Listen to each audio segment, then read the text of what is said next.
नमस्कार, the red mic में आपका स्वागत है। मैं हूं संकेत उपाध्याय। कल क्या जबरदस्त मैच हुआ और चैंपियंस ट्रॉफी के फाइनल में हिंदुस्तान अब चला गया है। मुकाबला न्यूजीलैंड से होगा या साउथ अफ्रीका से, यही एक गुत्थी है। जब वो मैच हो जाएगा तो फाइनल्स में इंडिया के खिलाफ कौन खेलेगा, इसको लेकर के बड़ी चर्चा भी चल रही है कि इंडिया वर्सेस न्यूजीलैंड या India versus south Africa. South Africa को चोकर्स भी कहा जाता है कि वो जीत के पहुंचते हैं वहां तक और उसके बाद फिर हार जाते हैं। तो साउथ अफ्रीका कैसे परफॉर्म करेगा, उनके अपने मुरीद हैं, ब्लैक कैप्स के अपने मुरीद हैं, लेकिन इंडिया फाइनल में है। फाइनल की यात्रा कैसी रही, उसको किस तरीके से समझा जाए, उसको लेकर के तमाम बातें भी हो रही हैं। और मुझे नहीं लगता इन सब बातों पर बात करने के लिए, इंडियन क्रिकेट टीम पर, चैंपियंस ट्रॉफी पर, क्रिकेट पर बात करने के लिए प्रदीप मैगजीन जी से बेहतर और कोई होगा। He is a renowned journalist and also an author of a book called Not Just Cricket। आपकी इस पुस्तक को जरा स्क्रीन पर भी दिखाया जाए। आप लोगों ने अगर अब तक नहीं पढ़ी है तो प्लीज अपनी अपनी प्रति लेकर के आइए और इसको पढ़िए जरूर। प्रदीप मैगजीन जी अपने आप में एक अथॉरिटी है इस सब्जेक्ट में, इसी वजह से आज यहाँ पर हम उनसे बात कर रहे हैं। Finals, India versus question mark. Pradeep ji, आपका बहुत बहुत स्वागत द रेड माइक में। शुक्रिया संकेत, ऐसा इंट्रोडक्शन आपने दिया है। आपको बहुत बहुत शुक्रिया। ठीक दिया है सर, बिल्कुल। एटलीस्ट ये हम विश्वास रखते हैं इस चीज में। प्रदीप जी, मैं सबसे पहले आपसे ये जानना चाहता हूं, चैंपियंस ट्रॉफी अब तक की जो यात्रा रही है, सारी टीम्स की परफॉर्मेंस, पर्टिकुलरली इंडियन टीम की परफॉर्मेंस, उसको आप किस तरीके से देखते हैं? देखिए, इंडियन टीम की परफॉर्मेंस बहुत ही मेरे ख्याल से आउटस्टैंडिंग रही है, इसमें कोई शक की बात नहीं है। आप किसी से भी, अगर आप किसी एक्सपर्ट से भी पूछेंगे तो वो कहेगा कि इन कंडीशंस पे खास तौर पे इंडिया फेवरेट ही नहीं है। बड़ा सरप्राइज होगा कि अगर ये फाइनल जीत ना पाए। इतनी फेवरेट मेरे ख्याल से ये है, ये चैंपियंस ट्रॉफी जीतने के लिए, क्योंकि एक तो इंडियन टीम स्ट्रांग बहुत है। कंडीशंस कोई भी क्यों ना हो, वनडे व्हाइट बॉल क्रिकेट में इंडिया वर्ल्ड की बेस्ट टीम ही मानी जाती है। बैलेंस ऐसा है। पर अगर इनकी कंडीशंस इनकी फेवर में हो, जो कि यहाँ पे है, जिस तरीके से शेड्यूलिंग हुई है, जिस तरीके की पिच है, फिर तो ये बिल्कुल मतलब इनविंसिबल सी टीम लग रही है। प्रदीप सर, आपने इस चीज पर इतने ही देर में कई बार थोड़ा सा तवज्जो दी है, कंडीशंस फेवरेबल प्लस शेड्यूलिंग। आपका अर्थात क्या है इस बात से? देखिए, ये चैंपियनशिप जो होस्ट है वो पाकिस्तान है, लेकिन पॉलिटिकल रीजंस की वजह से इंडिया ने रिफ्यूज कर दिया पाकिस्तान में खेलने के, कहा कि हम नहीं खेलेंगे। अब नॉर्मली अगर आप क्रिकेट की हिस्ट्री देखें और आईसीसी चैंपियनशिप्स की हिस्ट्री देखें, वर्ल्ड कप हो, जैसे इंडिया में 96 में वर्ल्ड कप हुआ, लंका, इंडिया और पाकिस्तान होस्ट थे। कुछ टीमों ने श्रीलंका जाने से इनकार कर दिया। श्रीलंका में ऑस्ट्रेलिया के मैच थे, वेस्ट इंडीज के मैच थे, उन्होंने वहां जाने से इनकार कर दिया क्योंकि उन्होंने कहा सिक्योरिटी रीजन से हम नहीं जाएंगे, जो इंडिया का भी रीजन है पाकिस्तान ना जाने का। आईसीसी ने कहा कि ऐसा आपको जाना पड़ेगा, अगर आप वहां मैच नहीं खेलेंगे तो आपको अपने पॉइंट्स कंसीड करने पड़ेंगे। ऑस्ट्रेलिया वेस्ट इंडीज ने लंका के जो मैच था वहां पे कंसीड किया, एक तरीके से उनके सामने हार लिखी गई, उनको पॉइंट गंवाने पड़े। इसी तरह से 2002 का वर्ल्ड कप साउथ अफ्रीका में हुआ और जिम्बाब्वे में भी कुछ मैचेस थे जहां पे इंग्लैंड ऑस्ट्रेलिया ने जाने से इनकार कर दिया कि हम जिम्बाब्वे से पॉलिटिकल रीजंस की वजह से हम वहां नहीं खेलेंगे। तो वो मैच कैंसिल नहीं हुए, वो मैच को दिखाया गया कि इन्होंने कंसीड किया अपने मैच। ये पहली दफा हिस्ट्री में हुआ है कि कोई टीम कह रही है कि हम नहीं जाएंगे और उनके लिए स्पेशली एक डिफरेंट वेन्यू तैयार बनाया गया, न्यूट्रल वेन्यू, कि चलिए आप यहाँ नहीं खेलेंगे, आप दुबई में खेलेंगे।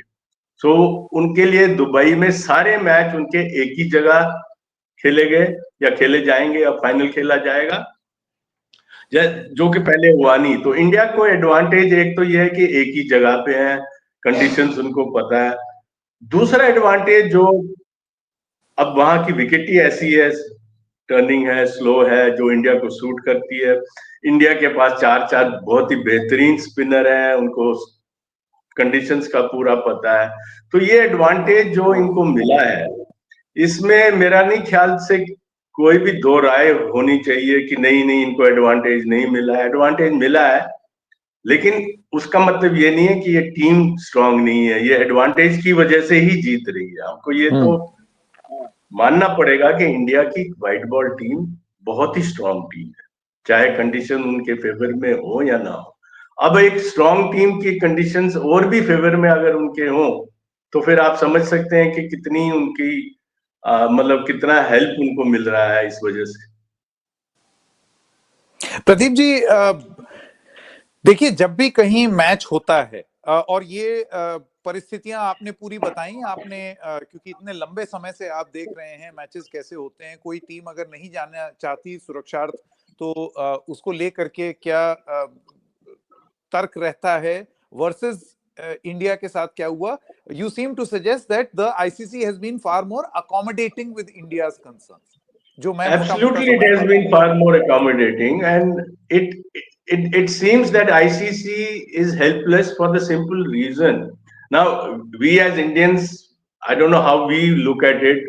A lot of people seem to look at it with pride that we, because we generate so much of money for ICC, 80% प्रतिशत जो परसेंटेज पैसा जो क्रिकेट से बनता है वो इंडिया से आता है, तो क्यों हमारी क्यों ना चले, जो हम कहेंगे वही होगा।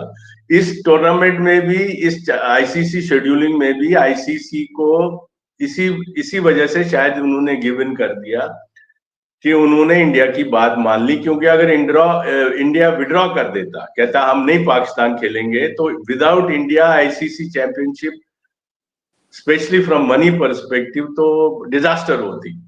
तो उस डिजास्टर को अवॉइड करने के लिए उन्होंने इंडिया को एकोमोडेट किया। अब इसमें आप कहेंगे कि इंडिया की ये बड़प्पन है, या इंडिया की ये स्ट्रेंथ है, या इंडिया अपने को बुली की तरह यूज कर रहा है कि भाई मेरा पैसा है। जैसे बचपन में हम क्रिकेट खेला करते थे, जिसका बल्ला हुआ करता था, जब वो बैटिंग करता था, अगर वो आउट हो जाता था तो वो कहता था मैं आउट नहीं हूं, अगर मैं आउट हूं तो मैं बल्ला लेके घर जा रहा हूं मैं आपको खेलने नहीं दूंगा। तो नहीं वो ये स्थिति को भी आप ऐसे देख सकते हैं। पर प्रदीप जी, आप देखिए, ये obviously this is your opinion, लेकिन मैं एक डेविल्स एडवोकेट, एक काउंटर ओपिनियन आपके सामने प्रस्तुत करना चाहता हूं और आपसे जानना।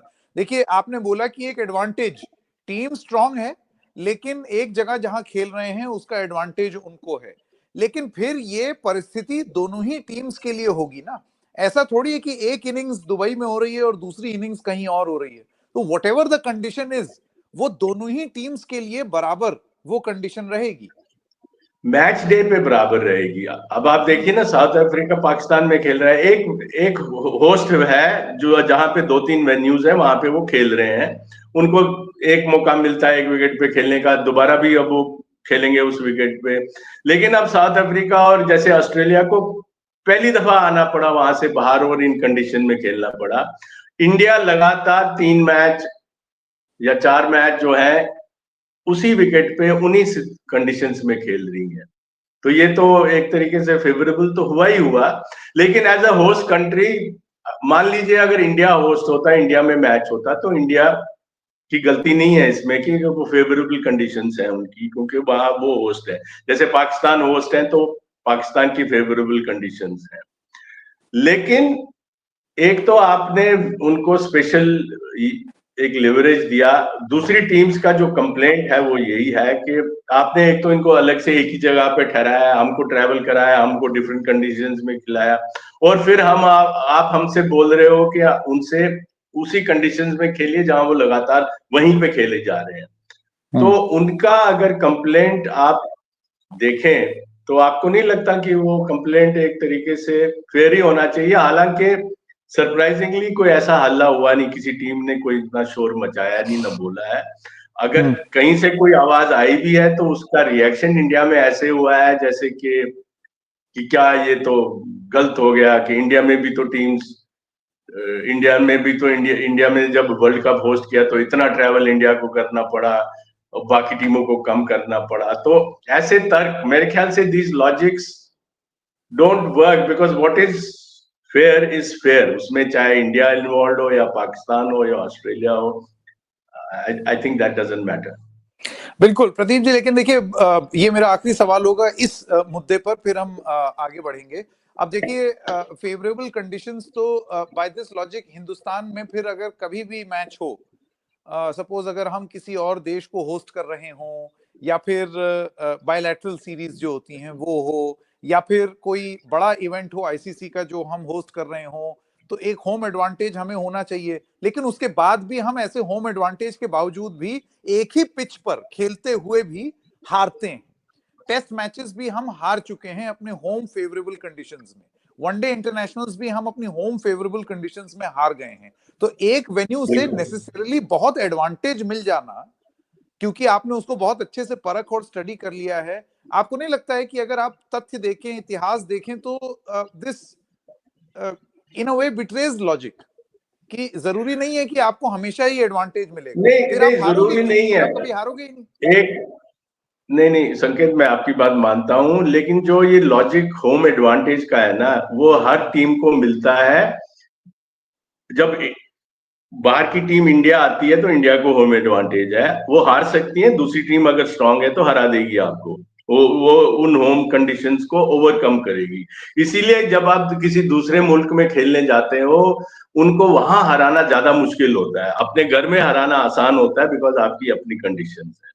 तो बिल्कुल दूसरी टीम आपको उन कंडीशंस में, आपकी कंडीशंस में हरा सकती है, और हराती भी आई है, और इंडिया भी हारती आई है, ऑस्ट्रेलिया भी अपने होम कंडीशंस में हारती आई है, इंग्लैंड भी, पाकिस्तान भी, हर टीम।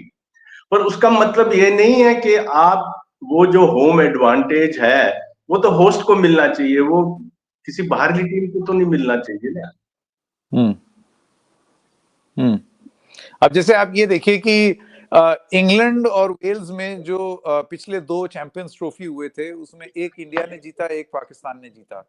साउथ अफ्रीका में हुआ मैच तो ऑस्ट्रेलिया जीता। इंडिया में हुआ मैच 2006 में, फेवरेबल कंडीशंस होनी चाहिए थी ना इंडिया के लिए, लेकिन जीता ऑस्ट्रेलिया। इंग्लैंड में 2004 बिल्कुल में हुआ, जीता वेस्ट इंडीज। तो बिल्कुल मतलब बिल्कुल। ये जरूरी नहीं है कि होम होम देखिए कंडीशंस संकेत, या यहाँ एक पे दो, यहाँ पे एक चीज और भी हमको देखनी पड़ेगी। एक तो जहां भी होम कंडीशंस में होता है, सिर्फ एक ही पिच पे नहीं होता, एक ही वेन्यू पे नहीं होता। जब इंडिया में भी मैच हो रहे हैं, अलग अलग वेन्यूज पे हो रहे हैं। ये पहली दफा आप ऐसा टूर्नामेंट है जहां एक टीम हर मैच एक ही जगह पे खेल रही है, और फॉर्चुनेटली फॉर देम, चलो इसमें इंडिया की गलती नहीं है अगर वो विकेट ऐसी है कि वो विकेट की जो कंडीशंस हैं वो एक सिमिलर है। जब भी मैच हो रहा है वो स्पिनर फ्रेंडली है, वो स्पिनर्स को यूज करने के लिए इंडिया को पता है हमारे पास 4-4 स्पिनर है, हम तो वही खिलाएंगे। दूसरी टीम अचानक, अब साउथ अफ्रीका पहला मैच वहां खेलेगी वो जो कि फाइनल होगा, इंडिया वहां चौथा मैच खेलेगी उसी कंडीशंस में। तो ये एडवांटेज है, लेकिन आप ठीक कह रहे हैं कि इस एडवांटेज को ज्यादा एम्फेसाइज अब करने का भी कोई मतलब नहीं है, क्योंकि दूसरी टीम को ओवरकम कंडीशंस करनी पड़ती हैं, तभी वो दिखाता है कि वो कितनी स्ट्रांग टीम है। इंडिया ने ऐसा करके दिखाया, बाहर जाके टीम को हराया है, इसीलिए स्ट्रांग टीम मानी जाती है। और कोई भी स्ट्रांग टीम इसीलिए मानी जाती है जब वो डिफरेंट, अपने से डिफरेंट कंडीशंस में जीत के आती है।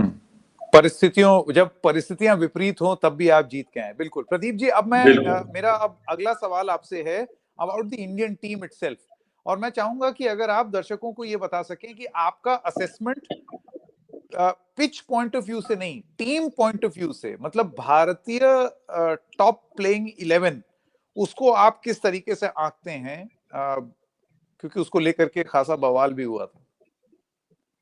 इज दिस द बेस्ट बवाल इंडियन टीम? आप किसको रेफर कर रहे हैं, रोहित की कंट्रोवर्सी वाली? आएंगे उस पे भी, लेकिन बाद में। लेकिन एक ओवरऑल एज अ प्लेइंग 11 आप कितना स्ट्रांग और कितना मजबूत और कितना बैलेंस्ड मानते हैं इस इंडियन प्लेइंग 11 को? ये तो आउटस्टैंडिंग टीम है, इसमें कोई दो राय नहीं है, इसमें कोई शक नहीं है कि टीम आउटस्टैंडिंग है। जैसे कि कल की क्रिकेट को अगर आप देखें आई मीन जितनी क्लिनिकली इंडिया ने ये मैच खेला है, कंडीशंस के हिसाब से, मैच सिचुएशन के हिसाब से, हर प्लेयर ने, क्योंकि जैसी विकेट कंडीशंस थी, ऑस्ट्रेलिया ने बुरा स्कोर नहीं खड़ा किया, इसके बावजूद कि ऑस्ट्रेलिया की बॉलिंग टीम जो है वो नहीं है, बिल्कुल नहीं है। एक प्लेयर को छोड़ के, एक बॉलर को छोड़ के, बाकी शायद कईयों ने उनके नाम तक ना सुने हो कि ये बॉलर्स कौन है, उनके मेन बॉलर तो थे नहीं। तो ऑस्ट्रेलिया ने इसके बावजूद अच्छा स्कोर खड़ा किया, उससे ज्यादा अच्छा स्कोर कर सकते थे, लेकिन उसको क्रेडिट देना पड़ेगा इंडिया को, रोहित शर्मा को, जिस तरीके से उन्होंने अपनी बॉलिंग रिसोर्सेज को हैंडल किया, जो बॉलिंग चेंजेस की, प्रेशर में होने के बावजूद भी उन्होंने स्कोर को 262 तक या 264, इतना लगभग स्कोर था ऑस्ट्रेलिया को रिस्ट्रिक्ट, क्योंकि 280-90 भी हो सकता था और ऑस्ट्रेलिया को फिर हराना मुश्किल हो जाता है इंडिया के लिए। उसके बाद जब इंडिया ने बैटिंग की, जैसे विकेट धीरे धीरे स्लो होती जाती है, रन करने मुश्किल हो जाते हैं, तो रोहित शर्मा ने जबरदस्त अटैक किया शुरू में, हालांकि जल्दी आउट हुए, लेकिन जो जितने भी उन्होंने रन बनाए इतनी तेजी से बनाए, थोड़ा सा प्रेशर कम किया। उसके बाद जैसे विराट कोहली की जो, मतलब सारी दुनिया विराट कोहली की खूबियां सबको पता है, कितने कमाल के बैट्समैन है। मेरी नजर में उनकी जो बहुत ही बड़ी जो उनकी कमाल की खूबी है, वो फ्लैम बॉल, मतलब एक रिस्ट्रिक्शन में एक दायरा बना लेते हैं अपना कंडीशंस के हिसाब से, उससे बाहर नहीं आते। ऐसा डिसिप्लिन बैटिंग में मैंने किसी को, इंडियन बैट्समैन को या वर्ल्ड के किसी बैट्समैन को व्हाइट बॉल क्रिकेट में देखा नहीं है, कि अगर रन ज्यादा करने हैं, तेजी से करने हैं, तो अपना वो गेयर बदलेंगे। कल जैसे उन्होंने इतने आराम से सिंगल ले लेके एक स्टेज तक ले आया इंडिया को, जब इंडिया लग रहा था अब हारेगी नहीं, तभी आउट हुए जब इंडिया ऑलमोस्ट विक्ट्री के क्लोज पहुंच गई थी। तो ऐसा बैटिंग डिसिप्लिन, उनके स्ट्रोक्स को भूल जाइए, उनके मतलब फिटनेस को भूल जाइए, ऐसा बैटिंग डिसिप्लिन शायद ही इंडिया के किसी बैट्समैन में रहा है, और शायद वर्ल्ड के किसी बैट्समैन। बिल्कुल, ये हमारा प्लेइंग 11 है। रोहित शर्मा, शुभमन गिल, फिर विराट कोहली, श्रेयस अय्यर, अक्षर पटेल, केएल राहुल, हार्दिक पांड्या। यहां तक आपको बैटिंग प्राउस देखने को मिलता है। इवन आप रविंद्र जडेजा को भी उस कैटेगरी में ले आके आ सकते हैं, जो he will keep the game going. तो मैं आपसे जानना चाहता हूं प्रदीप जी, ये तो हो गया हमारा batting lineup which is very strong, opening से लेकर के। हालांकि तमाम बातें कही जाती हैं कि क्या रोहित शर्मा उस तरीके से परफॉर्म कर पाए हैं, वो जो टॉप जिसे कहते हैं ना ओपनिंग पेयर, उसमें वो उतना योगदान दे पाए हैं बतौर कैप्टन जो उनको देना चाहिए था। बट अगर आप टीम को ओवरऑल देखें तो हम we have a good lineup. मैं आपसे ये ब्रेकअप में जानना चाहता हूं कि batsman versus bowlers versus allrounders, इसके कॉम्पोजिशन में आपको लगता है कि अभी इंडियन टीम ठीक है? इन कंडीशन में तो इनक्रेडिबल है, बिकॉज आप देखिए ना, ये 7 आपने गिनाए नाम, इसमें सबकी अलग अलग खूबियां हैं। आपका विराट एंकर भी कर सकता है, अटैक भी कर सकता है, depending on condition. Shreyas Iyer भी बहुत ही अटैकिंग बैट्समैन है, लेकिन उनमें भी देखने को ये दिख रहा है कि एक डिसिप्लिन है, एक विराट कोहली टाइप डिसिप्लिन है, कि जब उनको लगता है कि अभी विकेट विकेट नहीं गंवानी चाहिए, अगर विकेट गिर जाए तो गड़बड़ हो सकती है, he also completely transformed himself into a very defensive and single taking, which is remarkable because he is a terrific attacking batsman. इसी तरीके से आप नीचे आइए, आप जडेजा जो इतने पीछे आते हैं, जिनको मौका भी नहीं मिलता है जैसी स्ट्रॉन्ग बैटिंग लाइनअप पे, वो भी बड़े कमाल के अटैकिंग डिफेंसिव बैट्समैन है। अगर उनको अगर डिफेंस करना हो वो भी कर लेते हैं, अटैक भी कर लेते हैं। तो ये जो बैटिंग लाइनअप है, इसमें तो दुनिया का कोई भी बॉलिंग अटैक इसको देख के किसी भी कंडीशन में वो घबरा जाएगा। और ये जो बैटिंग लाइनअप है, ये इतना प्रेशर डालता है अपोनेंट्स पे जब वो बैटिंग कर रहे होते हैं, स्पेशली जब वो एक अगर वो पहले बैटिंग कर रहे होते हैं, उनके दिमाग में ये होता है कि कितना स्कोर हम रखें ताकि इस बैटिंग लाइनअप को चैलेंज करें। अगर वो दिमाग में सोच रहे हैं कि ये विकेट कंडीशंस में हमें 300 रन कर सकते हैं, वो सोचते हैं कि नहीं यहाँ तो हमको 350 करने पड़ेंगे क्योंकि इंडिया की बैटिंग स्ट्रांग है। वो जो प्रेशर है वो उनसे गलतियां भी करवाता है, जैसे कल ऑस्ट्रेलिया से हुआ। ऑस्ट्रेलिया अगर इतना बाद में स्मिथ और कैरी, स्पेशली स्मिथ, अगर वो फुल टॉस पे, क्योंकि वो प्रेशर में ये थे कि ओवर कम बचे हैं और हमारे लिए शायद 250-60 स्कोर कम पड़ेगा इस विकेट पे, तो वो ज्यादा तेज खेलने की कोशिश में मैक्सवेल जैसे एकदम आके छक्के पे दूसरा एक और छक्का लगाना चाहते थे। तो ये प्रेशर इंडिया की बैटिंग डेप्थ का है, ये वो कि उनसे गलतियां करवाता है। आपका सवाल था बॉलिंग के बारे में संकेत जी। जी, बॉलिंग, उसके बाद एक काम करते हैं, बॉलिंग पे अभी थोड़ी देर में आते हैं। हम बात करते हैं कप्तान की भूमिका, रोहित शर्मा। रोहित शर्मा का अगर आप देखें परफॉर्मेंस, तो अमूमन एक तर्क ये दिया गया है कि वो आते हैं, ओपनिंग बैट्समैन हैं, तड़ तड़ कुछ शॉट्स लगाते हैं, लेकिन ठहर के लंबा खेलने वाला काम वो रोहित शर्मा से हम उस तरीके से नहीं देख पा रहे हैं जैसे उनसे उम्मीद है। वो काम विराट कोहली करते हुए दिख रहे हैं, वो काम विराट कोहली के साथ आप देखते हैं कॉम्बिनेशन में और लोग करते हुए दिख रहे हैं, बट रोहित शर्मा जो शुरुआत में जो भूमिका आप निभा सकते हैं, वो एक ही सेट्स द टोन, जिसे कहते हैं ना, मतलब एक थोड़ा सा स्ट्रोक्स मार करके आप एक स्कोर कार्ड को खोल देंगे, लेकिन फिर आउट भी जल्दी हो जाती है। क्या ये चीज आपने भी नोट की है, या आपको लगता है कि दिस इज नॉर्मल?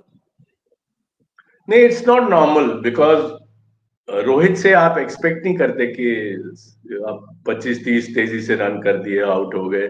और जिस तरह वो रिसेंटली स्पेट ऑफ इनिंग्स में, हम टेस्ट क्रिकेट को इससे अलग रखते हैं, व्हाइट बॉल में जो जहाँ के वो अभी भी फॉर्मिडेबल बैट्समैन हैं, या मतलब हो सकता है एक इनिंग फाइनल में देखते हैं क्या रन करें, लेकिन इसमें आई मीन इट सीम्स कि उनके रिफ्लेक्सेस या उनकी कंसंट्रेशन लेवल्स, पहले भी वो अटैक करते थे लेकिन लंबा खेलते थे।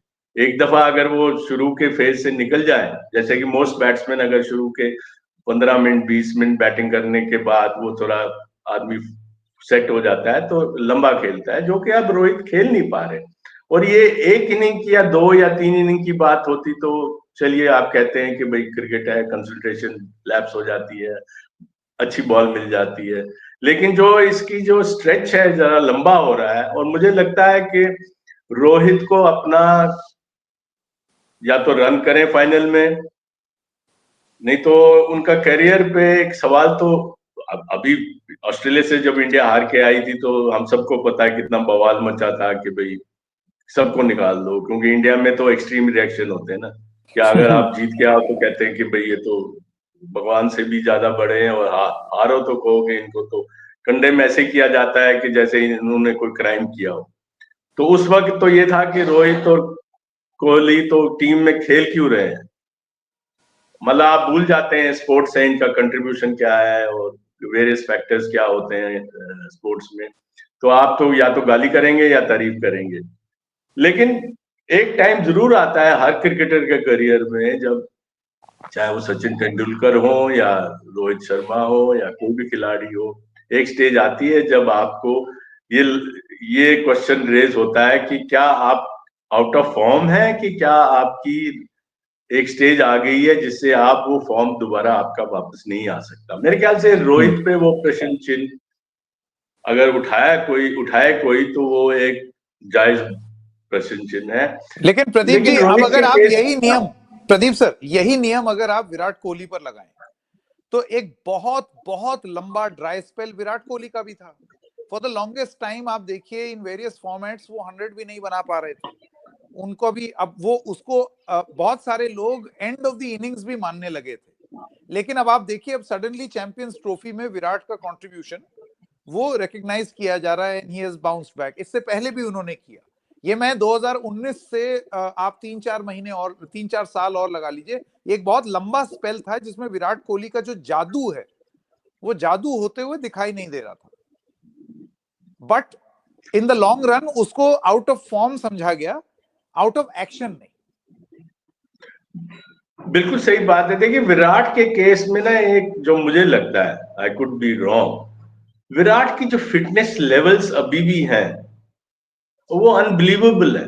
आप देखिए ना, इज 36, वो कल उन्होंने जो इनिंग खेली है वो तो मोस्टली सिंगल्स ही, और कि तेजी से फुर्ती से भागते हैं, रिफ्लेक्सेस कितने स्ट्रांग है, फील्डिंग कितनी कमाल की करते हैं। तो किसी भी खिलाड़ी पे जब डाउट होना शुरू होता है कि ये लैक ऑफ फॉर्म है कि age is catching up with you, वो फिटनेस रिलेटेड भी होता है। आप रोहित को देख के कई दफा डाउट लगता है कि क्या इनकी फिटनेस लेवल अब वैसी है जो पहले की थी, जिससे कि वो रिकवरी कर सकते हैं। क्योंकि इसमें कोई डाउट नहीं है कि कोहली और रोहित में, या कोहली और किसी भी और इंडियन खिलाड़ी में अगर आप फर्क देखें, बाकी सब आप क्रिकेटिंग स्किल्स भूल जाइए, फिटनेस के पैरामीटर में अगर आप कोहली को देखेंगे तो अभी भी आपको लगेगा कि वो इंडियन की टीम के फिटेस्ट प्लेयर है। तो इस वजह से आप ऐसे खिलाड़ी को, बाकी स्किल्स तो जब अगर इतने कमाल है तो आपको हमेशा लगता है कि ये कमबैक इनकी होगी होगी, क्योंकि कोई कारण नहीं है कि ये दोबारा फॉर्म रिगेन क्यों ना करें। हम्म। रोहित के केस में आपको सोचना पड़ेगा कि उनकी फिटनेस लेवल्स क्या है, तो टीम मैनेजमेंट को पता होगा क्या है। हालांकि फील्ड में वो फील्डिंग ठीक करते हैं, लेकिन उनकी क्या रिफ्लेक्सेस जो है, क्या वो स्लो डाउन हो गए, क्या उनके कंसंट्रेशन लेवल्स उसकी वजह से ऐसे रहे हैं कि बैटिंग में वो 20-25 रन करने के बाद को अपनी विकेट गवा देते। प्रदीप सर, आपने तो ये कई बार देखा होगा और हमने भी देखा है, there was a brief period जब सचिन तेंदुलकर भी कैप्टन थे। और अक्सर ये चीज क्रिकेट में तो खास तौर से लोगों का ये मानना है और कहना है कि you may be a good player but not every every good player can be a good captain. ये दोनों के लिए स्किल सेट ही बहुत अलग अलग चाहिए आपको। तो Sachin Tendulkar was a fantastic player, लेकिन तमाम ऐसे लोग हैं जो Sachin Tendulkar as a captain का जो उनका कार्यकाल था उसको बहुत ज्यादा सेलिब्रेटेड कार्यकाल नहीं मानेंगे। सिमिलरली ये भी ऐसा होता है कि जैसे महेंद्र सिंह धोनी आप देख लीजिए, अच्छा कैप्टनसी, वो जिस तरीके का दिमाग एक कैप्टन का होना चाहिए फील्ड पर प्रदर्शित करना, वो दिखता था होते हुए। आपको लगता है Rohit Sharma as a captain जो उनको करना चाहिए, जो कॉल्स लेनी चाहिए, उस सारी चीजों में वो बड़े मुकम्मल हैं? और इसका सबसे बड़ा मार्कर है मैच जीतना, जो वो जीत भी रहे हैं। तो an appearance of fitness versus a capable captain, इस मैट्रिक्स में आप रोहित शर्मा को कहां रखते हैं? मैं इसी इसी इसी पे आना चाह रहा था जब मैं रोहित के बारे में बात कर रहा था। रोहित, अगर आप इसी टूर्नामेंट को देखिए तो, या वैसे भी अगर आप पिछले मैचेस भी देखिए ऑन द फील्ड, रोहित का जो रिस्पेक्ट लगता है विद इन द टीम, जैसे वो एक फादर फिगर, गाली भी निकाल दी, मजाक भी उड़ा दिया, उसके बावजूद एक कोहेसिवनेस, एक लगता है कि एक लीडर है जिसको प्लेयर्स लोग उसकी बात को मानने के लिए तैयार है। इस वजह से तैयार नहीं है कि वो कप्तान है, इस वजह से कि उनको लगता है कि जो जो भी कर रहा है ये टीम की बेहतरी के लिए कर रहा है, और इसमें ऐसा स्किल है, ऐसा एक्यूमेन है कि ये जो बॉलिंग चेंजेस कर रहा है या जो एडवाइस दे रहा है या गाली भी निकाल रहा है, हम इसको स्वीकार करते हैं। जो कि किसी भी वर्ल्ड में, चाहे हमारे जर्नलिज्म फील्ड में हो, एक एडिटर होता है, अगर आप उसकी एडिटर की इज्जत करते हैं तो आप गाली भी सुनने को तैयार हो जाते हैं। आपको लगता है कि भाई ये आपके करियर को, आपकी काम की एबिलिटी को बेहतर कर रहे निखार रहा है। मुझे लगता है रोहित में वो चीज है। अभी भी रोहित को, अगर ये टीम में, अब आप, मैं विराट कोहली पे आता हूँ। विराट कोहली हैं। कप्तान, अब कई लोगों को विराट कोहली कप्तान बेटर लगते थे, रोहित शर्मा से लगते हैं कि भाई उनमें एग्रेशन था, वो मोटिवेट करते थे। रोहित लेड बैक लगते हैं, बीच बीच में खफा से हो जाते हैं, अगर कोई गलती हो जाए उसके बाद शांत हो जाते हैं। लेकिन मेरा मानना तब भी था जब वो कप्तान थे और मैच जीत भी रहे थे इंडिया, कि कोहली की कप्तानी में एक इम्पेशंस है कि जहां वो टॉलरेट नहीं कर रहे, दूसरा अगर कोई गलती कर रहा है वो खफा हो जाते हैं, गुस्सा होते हैं, लेकिन वो एक इस तरीके से खबा गुस्सा है कि शायद दूसरा प्लेयर पसंद नहीं कर रहा हो उस चीज को। और इतनी एनर्जी कोहली, देखो कोहली की जो कंसंट्रेशन लेवल्स इतनी कमाल की हैं, उनकी एनर्जी इतनी लगती है उनकी बैटिंग में, जो उन्होंने खुद मेरे ख्याल से लास्ट मैच में जब उन्होंने 100 किया पाकिस्तान के खिलाफ, उन्होंने कहा प्रेस कॉन्फ्रेंस में बाद में कि मेरा इतनी लग जाता है, मेरी सारी एनर्जी ताकत खत्म हो जाती है, इतना मैं दे देता हूँ, मेरे को रिकवरी करनी पड़ती है, टाइम लगता है रिकवरी करने में। तो हर एक का अपना अपना स्टाइल है, हर एक का अपना अपना तरीका है। रोहित शर्मा इंडिया के लिए एज अ कप्तान मेरे ख्याल से एक कोहली के बाद आने जाने के बाद एक ज्यादा मेच्योर कामिंग इन्फ्लुएंस रहे हैं टीम पे, मेरे ख्याल से। यही था पॉइंट जो प्रदीप सर मैं पूछना चाह रहा था आपसे, क्योंकि देखिए I may be a fantastic player, लेकिन वो मेरा इंडिविजुअल ब्रिलियंस है। क्या मैं उतना ही ब्रिलियंट कैप्टन भी हूं? क्योंकि कैप्टन में पीपल स्किल्स आ जाती हैं, कैप्टन में आपको मैन मैनेजमेंट स्किल्स आती हैं। एग्जैक्टली, मैन मैनेजमेंट मैनेजर का काम है। तो उसके लिए आपको एक लेवल हेडेड, कूल हेडेड आदमी चाहिए और right amount of impatience, right amount of impatience and right amount of understanding of other players' needs and shortcomings। भैया आपके पास 11 खिलाड़ी आपको मिले हैं, वो उन 11 खिलाड़ियों में अगर एक की कुछ शॉर्टकमिंग है, एक की कुछ डिफरेंट स्ट्रेंथ है, तो आपको इतनी समझ होनी चाहिए कि उनका इस्तेमाल, वीकनेस कैसे हाइड की जाए, स्ट्रेंथ को कैसे यूज किया जाए। अगर आप इसी में पड़ गए कि इसकी तो ये वीकनेस है तो मैं क्या करूंगा इसको लेके, तो आप तो फिर उस खिलाड़ी को तो आपने एक तरीके से जीरो कर दिया ना। तो एक अच्छे कप्तान की यही एक खासियत होती है। प्रदीप सर वो दिल्ली वाला है ना, विराट कोहली वो दिल्ली वाला ऐसा इम्पेशंस नहीं दिखाएगा तो नेचर में है, ऐसे ऐसे समझ लें। Anyway he is a great player. But अब मुझे आपकी बात से ये समझ में आ रहा है the brilliance of Rohit Sharma. आप उसके पेट पर, और एक ठीक है फिजिकली फिट दिखना भी बहुत जरूरी है एक प्लेयर को, लेकिन सिर्फ ये एक पैमाना नहीं हो सकता है कि वो फिजिकली फिट नहीं दिख रहा है, एक पेट थुल टाइप दिखाई दे रहा है, रिफ्लेक्सेस स्लो हो गए। संकेत ये सवाल इसलिए आ रहे हैं क्योंकि उनसे रन नहीं हो रहे। अगर उनसे रन हो रहे होते तो ये सवाल तो क्यों उठाता कोई। सर अर्जुना रानाटुंगा ने 1996 में अपने सो कॉल्ड पेट के साथ वर्ल्ड कप जिता दिया श्रीलंका को। बिल्कुल, वो तो उनसे तो कहते थे सिंगल नहीं ले पाते थे वो।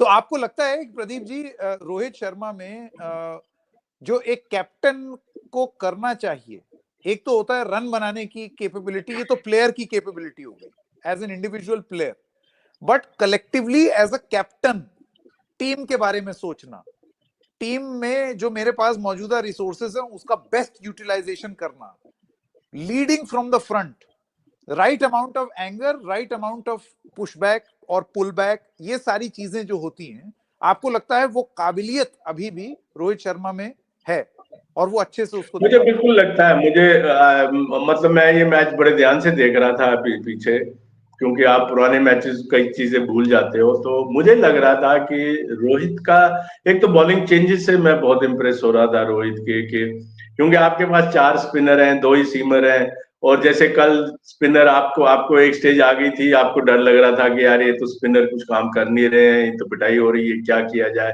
आपके पास 2 ही फास्ट बॉलर है, अब उनके ओवर्स को कैसे इस्तेमाल किया जाए, उनके पर ओवर बचाए जाएंगे, स्पिनर के ओवर खर्चे जाए। तो उस कंडीशंस में, उस प्रेशर में मेरे ख्याल से रोहित ने ही did a fantastic job the way ही। हालांकि नथिंग सक्सीड्स लाइक सक्सेस, तो क्योंकि रिजल्ट अच्छा आया, पर उसके बावजूद भी मेरे ख्याल से जैसे उसने अपनी तरफ से हैंडल किया फील्ड प्लेसमेंट्स, और मेरे ख्याल से he is quite a remarkably astute and wise captain. Correct, ये मेरा भी असेसमेंट है और मैं आपसे एकदम बिल्कुल 100% इत्तेफाक रखता हूं।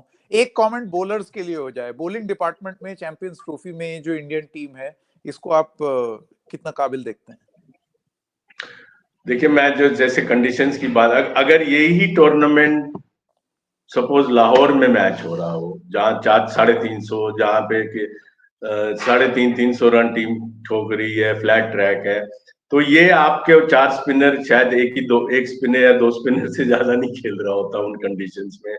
तो इंडिया को बॉलिंग की प्रॉब्लम, इंडिया अगर पाकिस्तान वाली कंडीशंस में खेल रहा होता तो उनको अपनी बैटिंग स्ट्रेंथ पे बहुत ज्यादा रिलाई करना पड़ता, जो कि उनके पास है।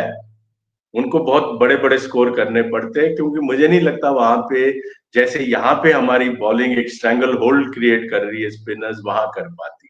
सो इन कंडीशंस में ये तो रिमार्केबल है, आपके पास अक्षर पटेल है जो बैटिंग भी बहुत जबरदस्त करते हैं, बॉलिंग भी बहुत बढ़िया, लेफ्ट आर्म स्पिनर है, वैरायटी है। Jadeja batting, bowling, fielding. आपके पास वरुण जो कि ट्रम्प कार्ड है, जिसको कोई समझ नहीं आ रहा बैट्समैन को कि वो गूगली कर रहा है कि लेग ब्रेक कर रहा है, अंदर आ रही बॉल की बाहर आ रही है। एक नया मिस्ट्री बॉलर है, इंडेक्स फिंगर यूज कर रहा है कि क्या कर रहा है, तो वो तो अनप्लेबल टाइप हो गए इन कंडीशंस में। ये तो ऑस्ट्रेलिया ने रिमार्केबल, कल मेरे ख्याल से Australia played one of their best cricket, they showed to the world कि क्यों उनकी इतनी स्ट्रांग टीम है, क्यों वो हमेशा चैलेंजेस को ओवरकम करते हैं। कल उन्होंने एक बड़ा कमाल का क्रिकेट खेला। India should really consider itself lucky कि they escape, they could have lost yesterday despite everything being in their favour. तो ये जो मेरे को लगता है फाइनल में ये चार चार स्पिनर, अगर यही कंडीशंस हो तो साउथ अफ्रीका, अगर मान लीजिए साउथ अफ्रीका के खिलाफ फाइनल है, मैं एक एज ए मतलब हाइपोथेसिस दे रहा हूँ कि उनकी बड़ी बैटिंग स्ट्रांग है पर उनके पास बॉलिंग इस विकेट के लिए है नहीं, और बैटिंग स्ट्रांग है लेकिन उन ऐसे कंडीशंस में वो क्या बैटिंग करेंगे, मैं देखना पड़ेगा। न्यूजीलैंड ही एक ऐसी टीम है जिनके बैलेंस ऐसी कंडीशंस के लिए बहुत अच्छा है। मेरे को लगता है इंडिया प्रेफर करेगा साउथ अफ्रीका को खेलने के लिए फाइनल में। हालांकि न्यूजीलैंड भी खेले वहां यहाँ आके तो इंडिया को प्रॉब्लम नहीं होनी चाहिए, but south Africa would be the preferred team for India. South Africa will be a preferred team from the point of view of India to defeat. India to defeat. They probably will find it easier. और एक तो mental construct होता है ना match से पहले, match में क्या हो तो पता नहीं है, क्योंकि साउथ अफ्रीका की बैटिंग बड़ी स्ट्रांग है, बहुत ही स्ट्रांग है, बड़े बड़े हिटर्स हैं, और on a given day you never know, एक बैट्समैन 2 बैट्समैन चल जाए तो एक ने सैंकड़ा कर दिया, एक ने 70-80 ताबड़तोड़ रन कर दिए तो हो गया आपके 300 रन बन के, तो बड़ा मुश्किल होगा।